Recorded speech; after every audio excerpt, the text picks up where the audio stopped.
અમેરિકાના રાષ્ટ્રપ્રમુખ Donald Trump દ્વારા જે 50% ટેરિફ ભારત ઉપર લાદવામાં આવ્યો છે, ત્યારે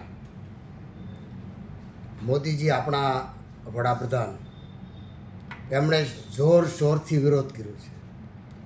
કિસાનોના હિતમાં, પશુપાલકોના હિતમાં અને મછુઆરોના હિતમાં અને દેશની આર્થિક નીતિ રીતિના હિતમાં.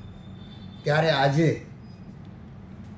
સૌ પ્રથમવાર અમરેલીની અંદર રાજકમલ ચોકમાં આનો પૂરજોરથી વિરોધ કરવામાં આવ્યો છે ભારતીય જન પરિષદ દ્વારા.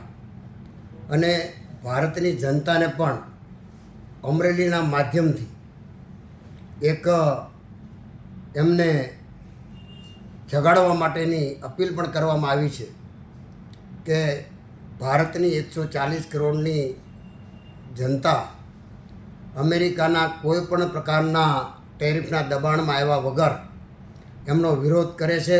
અને સમગ્ર દેશની જનતા આપણા આદરણીય વડાપ્રધાન મોદીજીની સાથે છે.